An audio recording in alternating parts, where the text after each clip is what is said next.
Silverado. It just finally clicked on right when I pushed the turn on the video thing, and when it's turned on the video, and all of a sudden all my gauges kicked on. It takes about sometimes a minute or two, then you're driving down the road and all of a sudden you have no gauges. Also, if you notice my PRNDL, that's never worked in this truck. So we're going to take it apart and see if I can fix that. So stay tuned and subscribe, and maybe you'll see some more stuff on this stuff as we go. Alright, so I'm just using this tool here with my 932s to pull out all these screws. I'm too lazy to use a screwdriver. Okay, so all 4 screws are out now. Took about 30 seconds to get this out. I left the battery on. Everybody tells you take it off, but maybe you should take it off. I just left it on because it's easier. I didn't want to have to take it off. So I got the cluster out.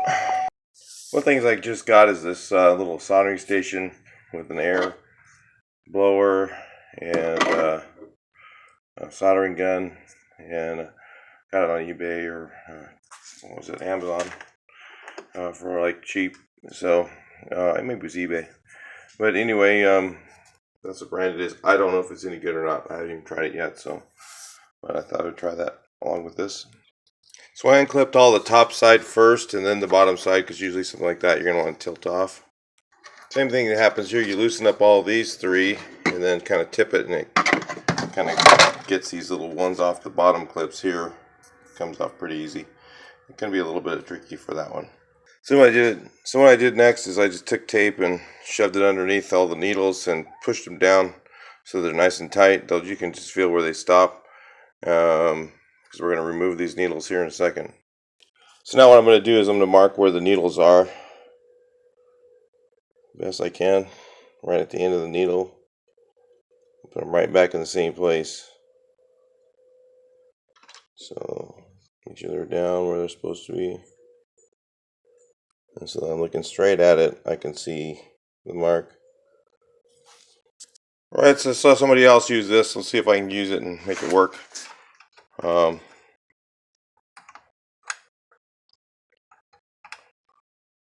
Need 2 hands.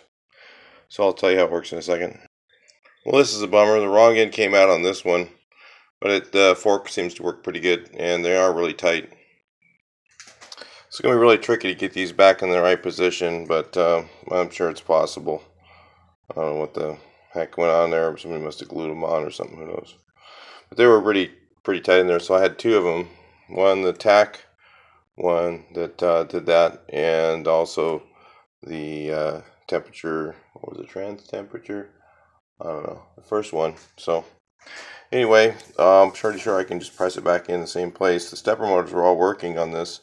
The only thing I was having trouble with is this PRNDL indicator. And so I'll check that out real quick. It looks like there's heat. So what you look for on a board is, see how this discoloration right here? That's telling me that there's probably a problem with one of those. I'll have to get my reading glasses on because it is pretty small stuff. Let's see what else I'm looking at. See some heat over here. So this is discolored if you look at that real closely. Take a look at it really close. If you can see the yellow in the middle, yellow over here, that's probably what's causing problem. Plus one of these lights hasn't been working too, so yeah, it's definitely that one. That one's loose. So well, if we can take those bulbs out. I don't know. I haven't taken the bulbs out with these. I just saw somebody else change these to LEDs, but I haven't really thought about doing that. I have some LEDs. Maybe I can do it. A bunch of LEDs. So anyway, we'll give it a shot. I'll let you know what's happening in the next video, next portion. Alright, so I went up to the mail, and just in time came my flux. So excited about that. I didn't know if I was going to get it in time, and while I started making the video, I thought, boy, I won't make it through the video and get you guys to see that. So anyway, got my flux here. And what I'm going to try and do, I got my glasses on, is I'm going to try to see if I can find which one of these here is not getting good connection. And also these ones over here, which are typically the culprit for the issues that I'm having. That's what people say. Yeah, there we go. I got some focus. So these 511s are issues with the PRNDL, I believe, but I'm not sure. And then these 240s over here are problems with the, or vice versa. But I'm not sure. We'll just have to see. I didn't mind paying the $150 or whatever it is to have the board looked at and rebuilt, or figure, take the cluster out and just send it in.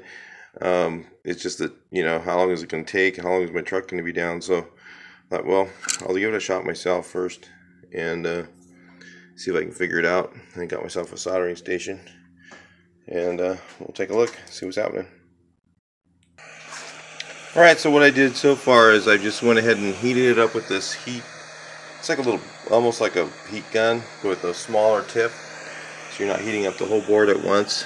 And just kind of move these things around a little bit and put them back in place. They seemed like they had solder underneath them, but they probably weren't sticking like other ones I've seen.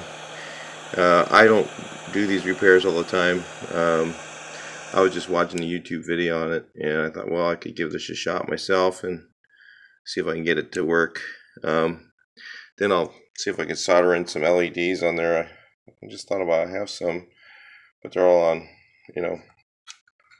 all on the board. So anyway, I'm gonna go drop this thing in the truck and plug it in real quick without the gauges on it, just to see if it works, and then I'll, of course, reset those all when I get it all together.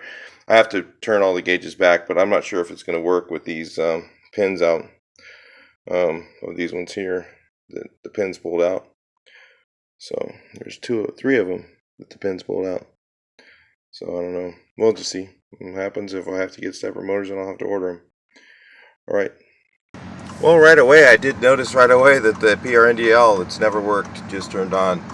So it's either this cluster of these things or these ones, and right away all the gauges started working. So I guess I'm just going to go ahead and reassemble and see how it works. So I have to say right away that having this soldering station is really worth it. It was like $38 or something like that, 40 bucks. Because using this blow dryer, you can just turn it on and hear it. It's a heat gun with a small tip on it, and it takes a little while for it to shut off. And it actually works really well, a lot easier than trying to use a soldering iron or soldering gun, because he kind of heats up the whole board area, and then you can kind of move those things around a little bit with a pair of needle nose. I didn't have a pair of needle nose handy, and then hit it with some flux. I watched guys fix a lot of motherboards using that method, so kind of incorporating what I've seen on these trucks and on motherboard repair.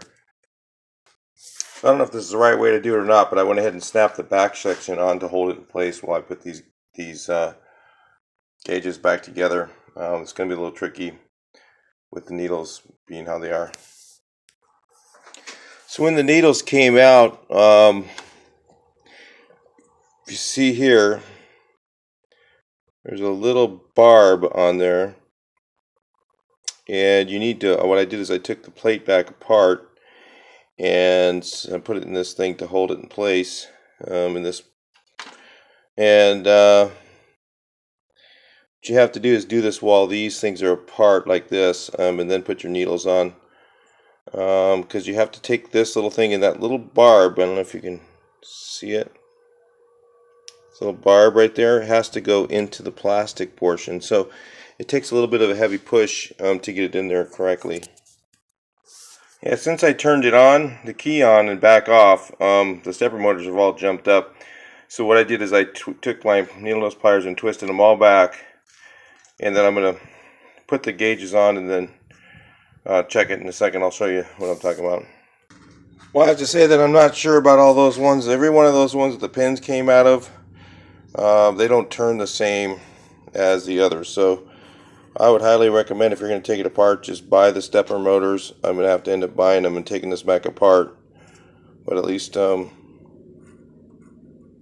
know, these ones, the gas gauge one, and the ones that didn't pull the pin out, they work fine. Maybe if you put the these ones, all these ones work fine, but these ones here, they're just, yeah, something's not right. Either they spun or something when the pin wasn't in it, or the gear came off the bottom. I don't know. When that pin pulls out, I think you're pretty much done. You got to throw that thing away and put a new one in. So keep that in mind when you're taking this apart. Pretty sure they are not going to work. I'm 99% sure or better that they won't be doing anything. So I'll order a stepper motor kit, put this back together, and at least I'll have, you know, the basic gauges will work that I didn't have working, and that'll be it. So anyway, if you're having a problem with that, you know, order a stepper motor kit and then get yourself one of these things and put them in yourself. It doesn't look too hard. The stepper motors don't look too very hard. You should have a soldering. If you don't have a soldering thing, if you have a clear area and you don't worry about what's behind you or whatever, you can actually heat the solder up with this gun here. And while it's hot, you can hit it with shop air, blow that solder out. So you don't have to suck it in the thing or whatever, and that will work. Watch a guy do that before, so little trick. But you know, just watch where the solder goes. You know, if it's stuck on the board somewhere else, better heat it up, or you know, make sure it's, you know, and flux it in or something so that it doesn't ruin something. But yeah, that's what I've done that before myself. So on a couple motherboards I was doing replacement on. But yeah, if those pins come out, it's toast. So anyway, I'll talk to you in the next video. That's it. I'm gonna put this thing back in the truck, and it seems like it's working, but you know, I don't think these things here are gonna work. I know they're not gonna work because they're not moving the same. This one here was one. It's like frozen. This one was one that didn't pull the pin out. Not turning off and on really nicely. These ones all were. They're, make sure that gas gauge one is right in the right place. Rather, it'll be a little bit too low than too high. Okay, so the speedometer one zeroed out. That one works, but the one that was on the tack was one of the ones that pulled out. Negative.